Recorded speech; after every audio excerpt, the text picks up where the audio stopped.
নমস্কার, জ্যোতিষ দর্পণ অনুষ্ঠানে আপনাদের সকলকে জানাই আরো একবার স্বাগত। আজকের অনুষ্ঠান মানেই আমরা মুখিয়ে থাকি সাপ্তাহিক রাশিফলের দিকে এবং সেই সঙ্গে জ্যোতিষ গুরুর থেকে বিশেষ টোটকা পেতে। আজকের রাশিফল মানেই আমরা আলোচনা করব 23শে মার্চ থেকে 29শে মার্চ পর্যন্ত এই সময়কাল আপনাদের কেমন যাবে, অর্থাৎ 12টা রাশির জাতক জাতিকাদের কেমন যাবে। কিন্তু জানাবেন কে? আমাদের সঙ্গে রয়েছেন বিশিষ্ট জ্যোতিষ গুরু ডক্টর সঞ্জয় শাস্ত্রী মহাশয়। জ্যোতিষ গুরুকে আরো একবার স্বাগত আমাদের স্টুডিওতে আসার জন্য। প্রথমেই আমরা আজকে আমাদের সাপ্তাহিক রাশিফল জানবো 23শে মার্চ থেকে 29শে মার্চ পর্যন্ত এই 12টা রাশির জাতক জাতিকাদের কেমন যাবে। প্রথমেই আসি রাশিচক্রের প্রথম রাশি অর্থাৎ মেষ রাশির কথায়।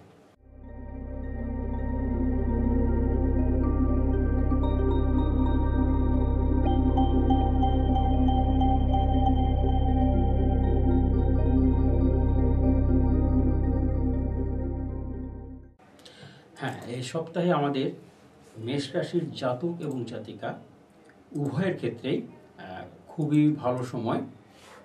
আর যারা বিশেষ করে বিভিন্ন রাষ্ট্রীয় কাজের সঙ্গে যুক্ত, রাজনীতির কাজের সঙ্গে যুক্ত, কোনো এনজিও বা এই ধরনের সমাজসেবামূলক কর্মের সঙ্গে যুক্ত, তাদের কিন্তু সময়টা ভীষণভাবে ভালো এবং তাদের হয়তো কোনো পদোন্নতি হওয়া বা কোনো রাজনৈতিক ক্ষেত্রে একটা ভালো পজিশনে যাওয়া এগুলো কিন্তু ঘটবে।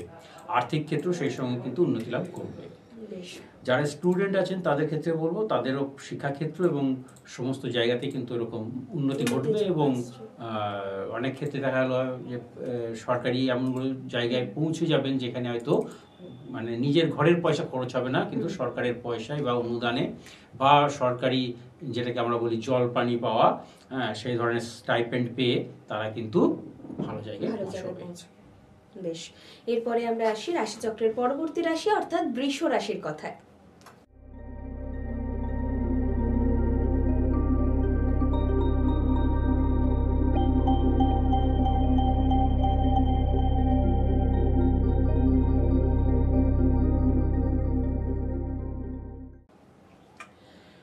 বৃষ রাশির জাতক এবং জাতিকা উভয়ের ক্ষেত্রেই বলবো এবারে বেশ ভালো সময়, বিশেষ করে অর্থকরী দিকটা। কারণ আর্থিক দিক থেকে যারা বিভিন্ন সংস্থার সঙ্গে যুক্ত আছেন, অর্থাৎ বাণিজ্যিক সংস্থার সঙ্গে যুক্ত আছেন এবং অন্যান্য শেয়ার মার্কেট বা আরও অন্যান্য সংস্থার সঙ্গে যারা যুক্ত আছেন সেক্ষেত্রে বলবো, এবং যারা কিছু মানে অধ্যাপনা বা এই ধরনের কাজের সঙ্গে যারা যুক্ত আছেন তাদের সকলের ক্ষেত্রে কিন্তু আর্থিক ক্ষেত্রটা ভীষণভাবে ভালো।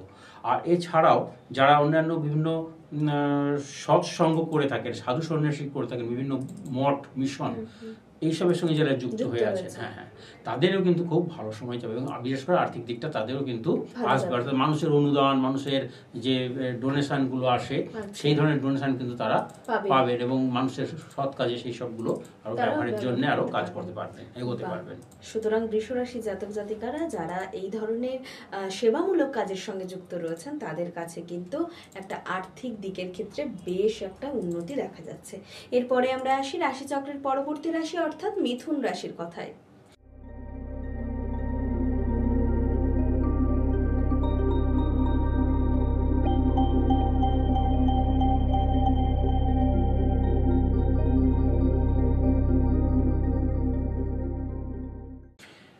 এ সপ্তাহে মিথুন রাশির জাতক এবং জাতিকার সকলের ক্ষেত্রে বলছি, আপনারা যারা নতুন বাড়ি ঘর তৈরি করার চিন্তা ভাবনা নিয়েছেন তাদের কিন্তু ভীষণভাবে শুভ এবং সবচেয়ে বড় কথা কোনো রকম মানে দোনমনো করবেন না যে হ্যাঁ এটা করবো কি করবো না, এরকম যারা মানে দ্বিধাবিভক্ত মনে ভাবনা চিন্তা করছেন তারা কিন্তু ওরকম দ্বিধাবিভক্ত মনে ভাববেন না, তারা এক মনে কাজের দিকে এগিয়ে যান। আমি বলছি আপনারা সফল হবেন, কারণ আপনাদের সফলতার জায়গাটা তৈরি হয়ে আছে।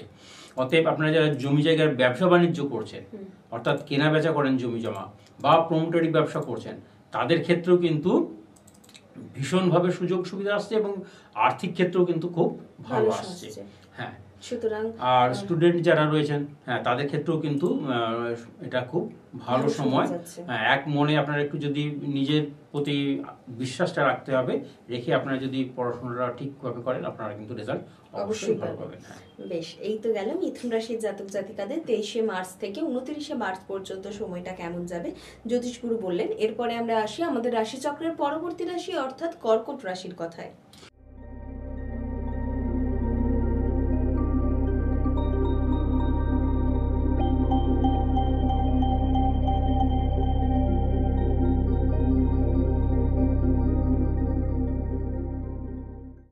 কর্কট রাশির জাতক এবং জাতিকা যারা পেশাগত দিকে যুক্ত আছেন, বিভিন্ন রকম পেশা, আইন, ডাক্তারি, চিকিৎসা শাস্ত্র, কেউ জ্যোতিষী বা ওই ধরনের কোনো এর সঙ্গে যারা যুক্ত আছেন, বা প্রফেশনালি যারা সাংবাদিকতার সঙ্গে যুক্ত রয়েছেন, এই ধরনের যারা পেশাগত দিকে যুক্ত, তাদের কিন্তু মানে এ সপ্তাহে মান সম্মান এবং যশ বৃদ্ধি ঘটবে এবং সেই সঙ্গে আর্থিক কিছু সুরাহাও হবে। আর স্টুডেন্টদের ক্ষেত্রে বলি, যারা বিদেশে যেতে চাইছেন, তাদের ক্ষেত্রেও কিন্তু ভীষণভাবে শুভ এবং বিদেশে গিয়ে যে স্টাইপেন্ড পাওয়া বা এই ধরনের যেগুলো, সেগুলোর ক্ষেত্রেও কিন্তু অনেকখানি শুভ ফল দেবে। বেশ, সুতরাং কর্কট রাশির জাতক জাতিকাদেরও কেমন যাবে আমরা সেটা জানলাম। এবং যারা চাইছেন যে একদম সরাসরি জ্যোতিষগুরুর সঙ্গে এসে কথা বলে নিজেদের জন্ম ছক নিয়ে বিস্তারিত জানবেন, তাদেরকে বলে রাখি জ্যোতিষগুরু কিন্তু প্রত্যেক দিনই নিজ বাসভবন অর্থাৎ পায়রাচালি তমলুক, পূর্ব মেদিনীপুর উনি কিন্তু চেম্বার করছেন এবং আমাদের নিচে স্ক্রলে কিন্তু জ্যোতিষগুরুর নাম্বার যাচ্ছে। তার উপরে আমরা তাও আপনাদের সুবিধার্থে আরেকবার নাম্বারটা আপনাদেরকে বলে দিচ্ছি, 9932232291, 9932232291। এই নাম্বারে ফোন করে অতি অবশ্যই জ্যোতিষগুরু থেকে নিজেদের জীবন সম্পর্কে পরামর্শ নিতেই পারেন। এরপরে আমরা আসি রাশিচক্রের পরবর্তী রাশি অর্থাৎ সিংহ রাশির কথায়।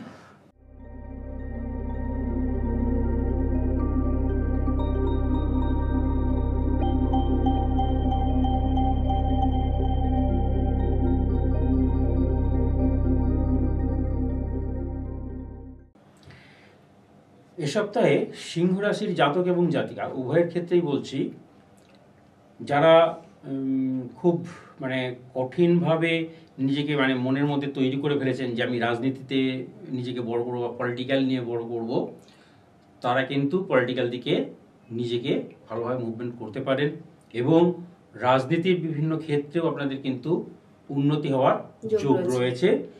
এবং যারা মানে কি বলা যায়, পলিটিক্যাল দিক থেকে নিজের যে কায়দা কানুনগুলো, সেগুলো হয়তো একটু চেঞ্জ করে নিলে দেখবেন আরও ভালো জায়গায় নিজেকে পৌঁছতে পারবেন এবং পদোন্নতি তো ঘটবেই রাজনৈতিক দিক থেকে, এবং নতুন কোনো জায়গায়, কোনো ইলেক্টেড হওয়ার জায়গায় যদি থাকেন, তাহলেও কিন্তু ভালো জায়গায় আপনারা পৌঁছতে পারবেন।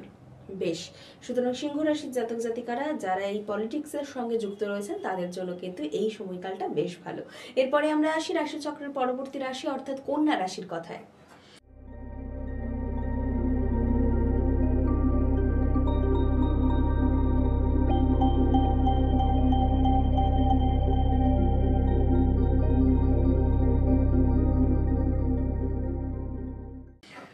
কন্যা রাশির জাতক এবং জাতিকা খুব নরম এবং সফট মাইন্ডের মানুষ আপনারা। ফলে আপনাদের কাছে কেউ কোনো কিছু যদি মানে একটু উৎসাহ দিয়ে কোনো কিছু বলে, আপনারা কিন্তু তাতে মোহিত হবেন না বা তাদের কথায় গলে যাবেন না, মানে নরম হয়ে যাবেন না। কারণ এতে হয় কি, আপনার ঠকে যাওয়ার জায়গাটা থেকে যাবে।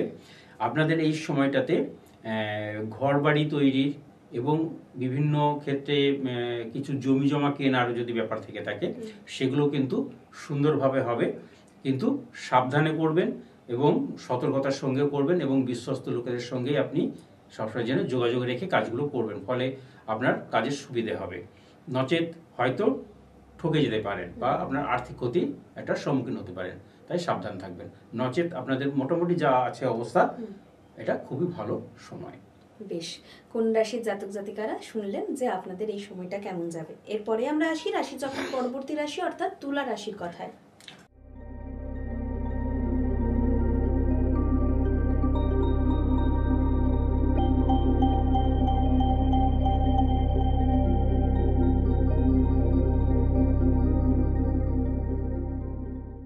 তুলা রাশির জাতক এবং জাতিকা উভয়ের ক্ষেত্রেই বলছি, আপনারা ভীষণভাবে সফট হৃদয় আপনারাও।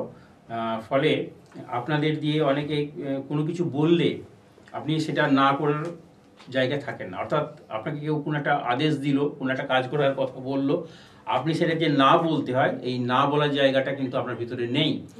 ফলে আপনাকে কোনো রকমভাবে দেখবেন সেটা প্রেসার ক্রিয়েট করতে পারে বা সেই ধরনের কাজ আপনার দিয়ে করিয়ে নিতে পারে। অর্থাৎ আপনাকে কিন্তু একটা প্র্যাকটিস করতে হবে যে না বলা, কোনো কিছুতে না বলাটাও কিন্তু অনেক সময় পজিটিভ ভাইবস দেয় একটা। হ্যাঁ, একটা পজিটিভ একটা ভাইব্রেশন দেয়। অতএব সেক্ষেত্রে কিন্তু আপনাদের ক্ষেত্রে যেটা ঘটে যে না বলার অভ্যাসটা না থাকার জন্য সেই পজিটিভ জায়গাটায় আপনারা কিন্তু পৌঁছতে পারেন না। এবং আর একটা জিনিস বলি, কেউ যদি আপনাদেরকে বলে থাকে যে আপনার চাকরি করে দেবে বা আপনার কর্মসংস্থানে বিশাল ব্যাপার একটা এনে দেবে, আমার এত লক্ষ টাকা চাই কি অত লক্ষ টাকা চাই, অনুগ্রহ করে তাদেরকে কোনো অর্থ দেবেন না, কারণ এই অর্থটা কিন্তু আপনি আর ফেরত পাবেন না। বেশ, সুতরাং তুলা রাশির জাতক জাতিকাদের ক্ষেত্রে না বলাটা শিখতে হবে এবং সেই সঙ্গে আর্থিক প্রতারণার কিন্তু যোগ একটা রয়েছে। অর্থাৎ 23শে মার্চ থেকে 29শে মার্চ পর্যন্ত এই সময়টা কিন্তু খুব সাবধানে পা ফেলবেন। এরপরে আমরা আসি আমাদের রাশিচক্রের পরবর্তী রাশি অর্থাৎ বৃশ্চিক রাশির কথায়।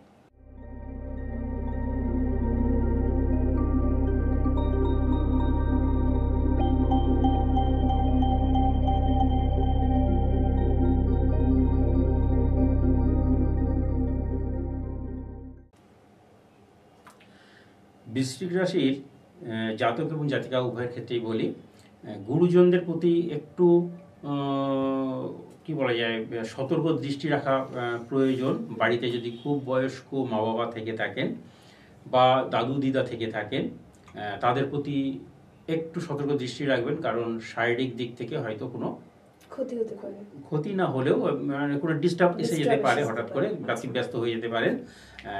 নিজেকে স্থির রেখে ধীর স্থিরভাবে আপনারা কাজের ডিসিশনগুলো নেবেন এবং তাদের প্রতি সেই মানে সহানুভূতির সঙ্গে সেই কাজগুলো করবেন। এছাড়াও আর্থিক যে ক্ষেত্রগুলো, আর্থিক ক্ষেত্রে আপনাদের একটু চাপ থাকবে। আর্থিক ক্ষেত্রে বিশেষ চাপের জন্য আপনাদের কিন্তু কিছু মূলধনের থেকেও হয়তো খরচ হলেও হতে পারে। সেই জন্য সতর্কতার সঙ্গে খরচ খরচা করলে ভালো হবে। আর বাদবাকি এমনি দিক যে আয়ের যে দিকটা থাকবে সেই দিকটাও মোটামুটি সুস্থ থাকবে এবং সেই পাশটাও ভালো থাকবে, এটাও আশা করা যায়।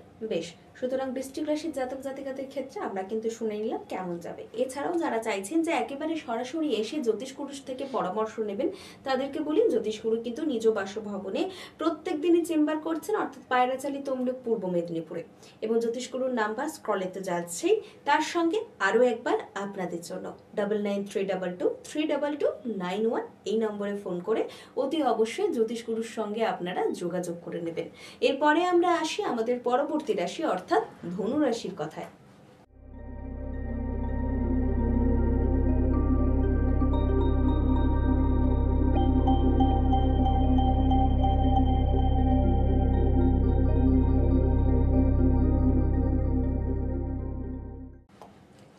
এবারে আমরা ধনুরাশির জাতক জাতিকা সম্পর্কে বলছি। ধনুরাশি জাতক জাতিকা এ সপ্তাহের প্রথম দিকে কিন্তু আর্থিক দিকটা ভালো যাবে এবং বিভিন্ন ক্ষেত্রে যারা কাপড়ের ব্যবসা করছেন বা ডাল শস্য এই ধরনের হোলসেলের ব্যবসা করছেন বা কাঁচা আনাজের মধ্যে আলু জাতীয় ব্যবসা, মাটির তলার যে সবজি, সেই সবজিগুলো নিয়ে যারা ব্যবসা করছেন তাদের ক্ষেত্রে কিন্তু খুব ভালো। এবং তাদের যদি কোনো ক্ষেত্রে ক্ষতিও হয়ে থাকে তারা কিন্তু সেই ক্ষতিপূরণটাও কিন্তু ফেরত পাবে, যে কোনোভাবেই হোক তারা ক্ষতির সম্মুখীন থেকে মানে বেরিয়ে আসতে পারবেন। এই একটা বিশাল যোগ রয়েছে যে অনেকের ক্ষতি হয়ে গেছে, হাই হাই কি করব, এই হাই হাই কি করব জায়গায় এনারা কিন্তু থাকবেন না। এনাদের ক্ষতিপূরণটা কিন্তু যেভাবেই হোক পৌঁছে যাবে এবং লাভের জায়গাটাও ওনাদের কিছুটা আসবে এবং আর্থিক দিকটাও ভালো।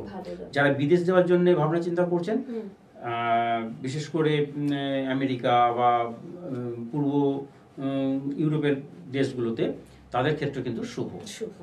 বেশ, সুতরাং ধনুরাশির জাতক জাতিকাদের জন্য কিন্তু বিদেশ যাত্রার যোগ তৈরি হচ্ছে। এরপরে আমরা আসি আমাদের রাশিচক্রের পরবর্তী রাশি অর্থাৎ মকর রাশির কথায়।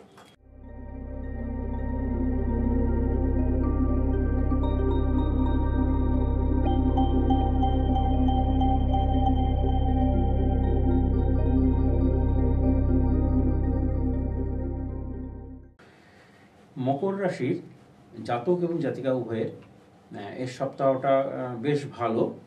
এবং শুধু তাই নয়, যারা জমি সংক্রান্ত ব্যাপারে জড়িয়ে আছেন বা যারা আমিন বা এই ধরনের কাজের সঙ্গে যুক্ত আছেন, তাদের ক্ষেত্রটা এই সপ্তাহে খুবই ভালো যাবে এবং আর্থিক ক্ষেত্রেও কিন্তু ভালো আসবে। আর অন্যান্য যে ব্যাপারগুলো আছে, বিশেষ করে শিক্ষাক্ষেত্র বলছি, যারা প্রযুক্তিবিদ্যার সঙ্গে যুক্ত হয়ে আছেন, হ্যাঁ, প্রযুক্তিবিদ যারা, তারা কিন্তু বিদেশে যেমন সুযোগ পাবেন এবং নতুন কিছু জিনিস উদ্ভাবনের যে ক্ষমতা, সেই উদ্ভাবনের শক্তি দিয়েও নিজের মান, সম্মান, যশ প্রতিষ্ঠা সম্ভব হবে। বেশ, সুতরাং মকর রাশির জাতক জাতিকাদের জন্য আপনারা শুনলেন যে এই 23শে মার্চ থেকে 29শে মার্চ পর্যন্ত সময়টা কেমন যাবে। এরপরে আমরা আসি আমাদের রাশিচক্রের পরবর্তী রাশি অর্থাৎ কুম্ভ রাশির কথায়।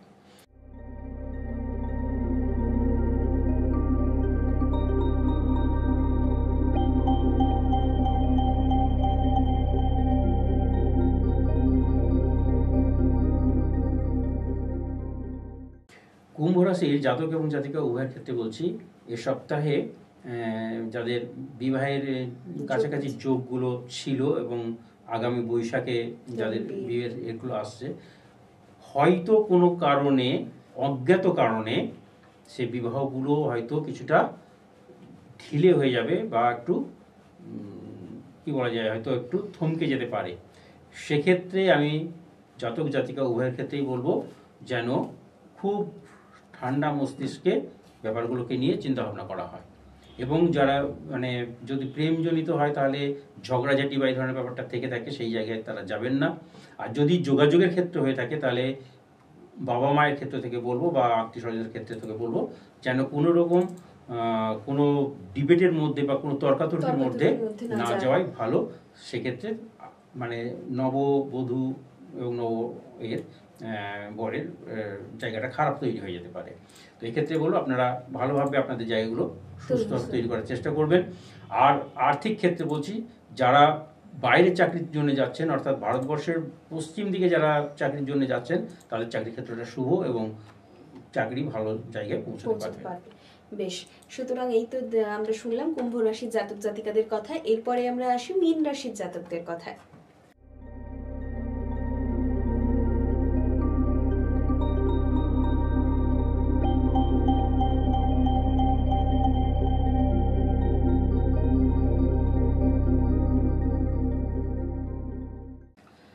এ সপ্তাহে মীন রাশির জাতক জাতিকা যেসব মায়েরা সন্তান সম্ভবা, তাদের ক্ষেত্রে আগে একটু বলে নিই, সেটা সব রাশির ক্ষেত্রেই বলছি।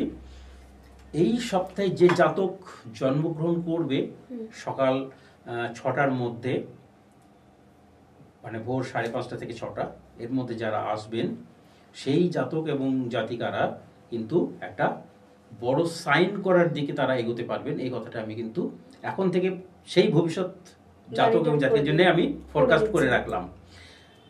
দ্বিতীয় কথা, এই সপ্তাহে জাতক এবং জাতিকা প্রত্যেকেরই কিন্তু খুব শুভ লক্ষণ, ভীষণভাবে সমস্ত দিক থেকে, আর্থিক, সাংসারিক, বৈবাহিক, সমস্ত দিক থেকে একটা আনন্দের জোয়ার কিন্তু থাকবেই। হ্যাঁ, খুব ভালো এই সময়টা যাবে এবং খুব আনন্দের মধ্যে থাকবেন।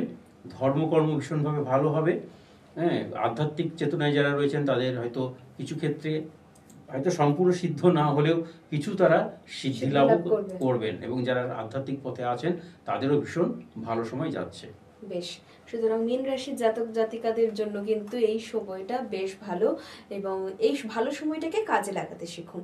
এরপর এই তো আমরা জানলাম যে সাপ্তাহিক রাশিফল নিয়ে আমরা আলোচনা করলাম, কিন্তু এরপরে আমরা আসবো জ্যোতিষগুরু সেই বিশেষ টোটকা নিয়ে। আজকে আমরা কি জানবো? আজকে আমি তো বোধহয় সবকটা মূলেরই কথা বলে ফেলেছি।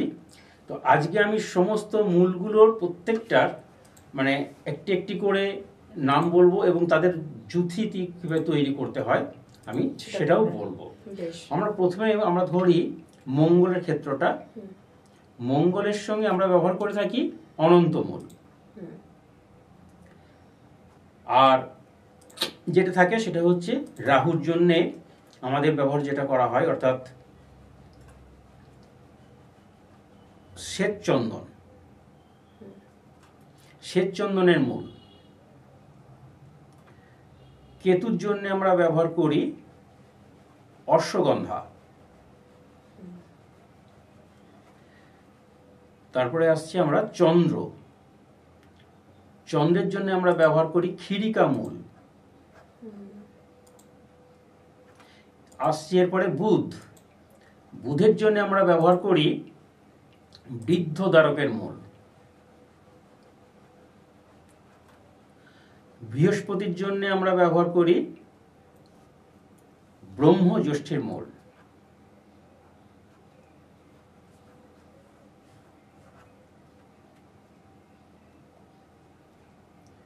আশা করি শুক্র।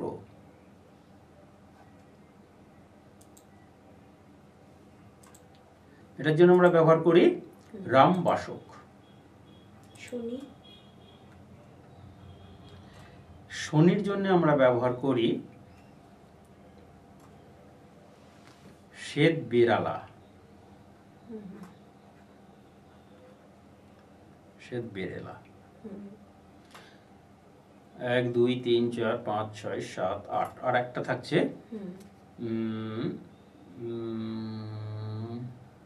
রবি। এটা প্রথমে লেখা দরকার ছিল। আচ্ছা, রবির জন্য আমরা ব্যবহার করি বিল্বমূল।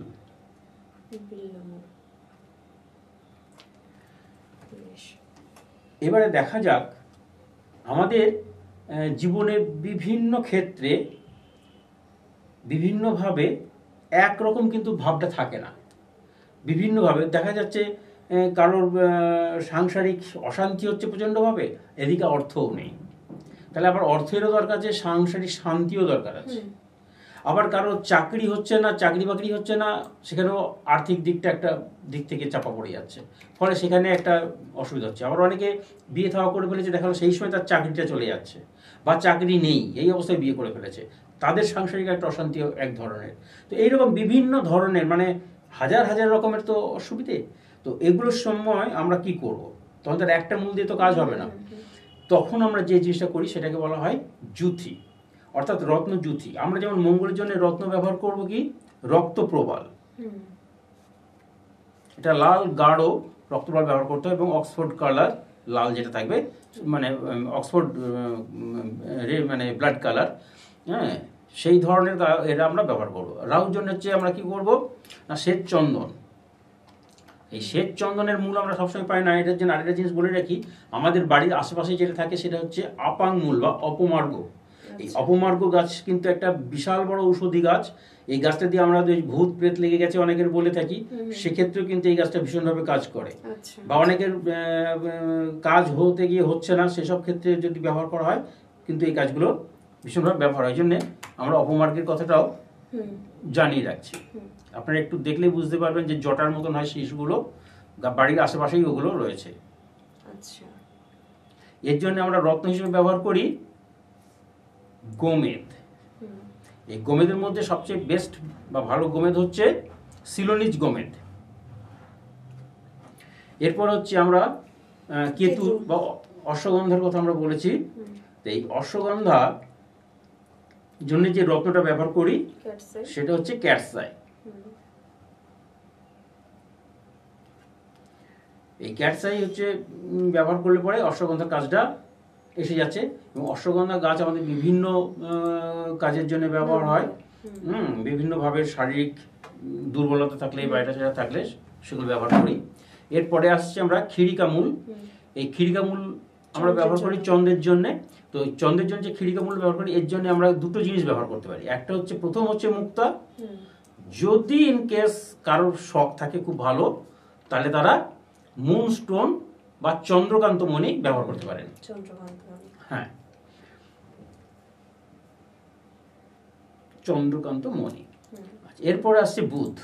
বুধের জন্য আমরা কি দিচ্ছিলাম? বৃদ্ধদ্বার। বৃদ্ধদ্বারের রত্নটা কি হবে? পান্না, অর্থাৎ গ্রিন সবুজ। আমাদের চিন্তা ভাবনার মধ্যে সবুজ ভাবটা যদি বেশি থাকে, কারণ আমাদের বিভিন্ন ব্রেনের মধ্যে বিভিন্ন কালার থাকে, সেই কালারের মধ্যে সবুজের অংশ যদি বেশি থাকে, তারা কিন্তু একটু বেশি মানে কি বলে ইন্টেলিজেন্স হয়, খুব ভালো পারফর্ম করতে পারে তারা বুদ্ধির দিক থেকে।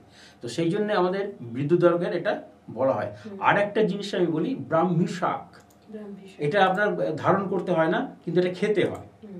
সামান্য কিছু ব্রাহ্মী শাক ঘি দিয়ে ভেজে যদি খাওয়া যায় খুব ভালো হয়। গাওয়া ঘি অবশ্যই খাঁটি গাওয়া ঘি দরকার, এখন খুব কমই পাওয়া যায়, মুশকিল।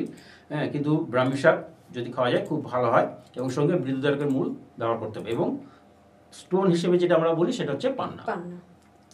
বৃহস্পতির জন্য আমরা ব্যবহার করছি ব্রহ্মজ্যোষ্ঠী, অর্থাৎ যখন আমাদের অর্থকড়ি থাকছে না, হ্যাঁ, বা অনেক পয়সার দরকার, হ্যাঁ, এটা আমাকে ধনাঢ্য করে, সেই জন্য আমরা ব্যবহার করি কি ব্রহ্মজ্যোষ্ঠী। এর রত্ন হচ্ছে পিত পোকরাজ, অর্থাৎ হলুদ বর্ণের, হালকা হলুদ বর্ণের পোকরাজ, পিত পোকরাজ অর্থাৎ হলুদ বর্ণের পোকরাজ একটা। এরপর আসছি শুক্রের জন্য রামবাসক।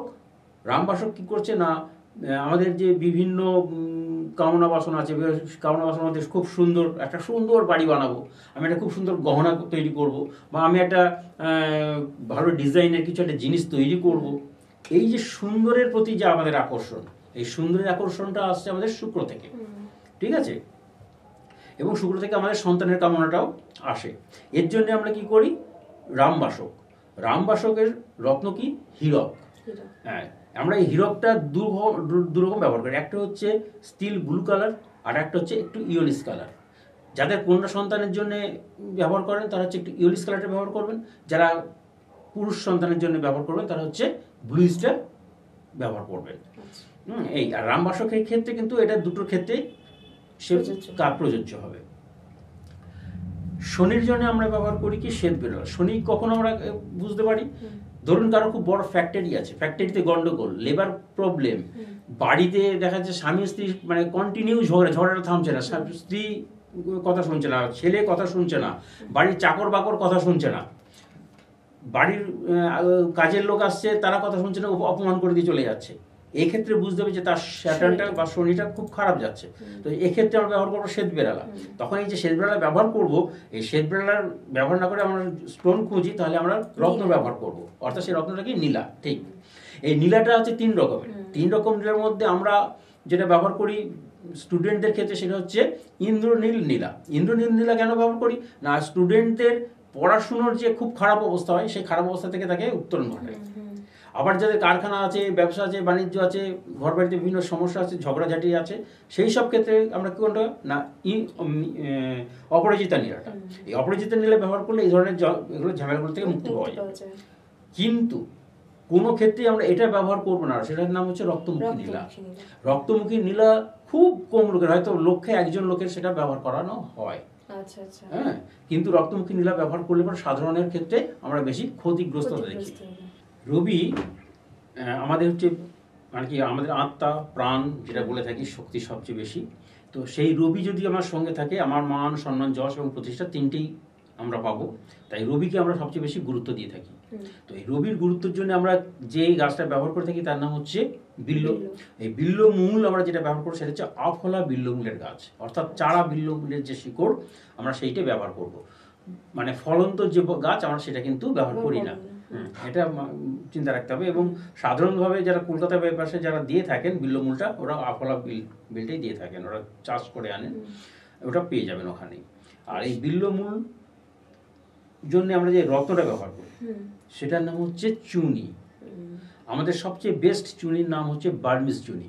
বার্মিজ চুনি যদি না হয় তাহলে সিংহলি বা সাউথ আফ্রিকান যে চুনি আমাদের এখন পাওয়া যায় সেগুলো আমরা পরপর ব্যবহার করে থাকি। এই এবারে আমরা রত্ন জুথি আমরা বলছিলাম কখন কোনটা ব্যবহার করব। এই যে সমস্যাগুলো আমি বললাম, এই সমস্যাগুলো যখন দেখবেন একটার সঙ্গে একটা আরেকটার পরপর জড়িয়ে আছে, তখন আপনারা সবচেয়ে আগে যেটা ব্যবহার করবো সেটার নাম হচ্ছে কিন্তু মঙ্গল। কারণ মঙ্গলে অনেকে দেখা যায় যে অনেক কুমারী মা আছেন যারা করতে পারছেন না, মানে বিবাহের জন্য উপযুক্ত হতে পারছেন না। কারণ সেই সব মানে কন্যাদের আমি বলবো যে আপনারা কিন্তু অবশ্যই প্রবাল ধারণ করুন। যদি সম্ভব না হয় তাহলে অবশ্যই অনন্তমূল ধারণ করবেন। এরপর আমি বলছি পাশের বাড়ি বন্ধু বান্ধব বা কারোর সঙ্গে মুখামুখি ঝগড়াঝাটি হচ্ছে, ঠিক আছে, আপনি সেক্ষেত্রে শ্বেতচন্দন বা মার্গের মূল ব্যবহার করতে পারেন এবং গোমেদের জন্য ব্যবহার করতে পারেন, ঠিক আছে। যদি দেখা যায় যে পারিবারিক ক্ষেত্রে যাদের অনেক গন্ডগোল হচ্ছে বা উন্নতি হচ্ছে না, জমি সংক্রান্ত ব্যাপারে আটকে যাচ্ছে, সেক্ষেত্রে কিন্তু মঙ্গল এবং রাহু উভয়কেই শান্তি দিতে হবে। এবং সেক্ষেত্রে তখন আপনি অনন্ত এবং শ্বেতচন্দনের মূল দুটোই ব্যবহার করবেন, অর্থাৎ রক্তপ্রবাল এবং গোমেদ। গোমেদ। হুম। ঠিক আছে। আবার দেখা যাচ্ছে যে আপনার শত্রু সামনাসামনি নয়, আপনার শত্রু গোপনে আছে।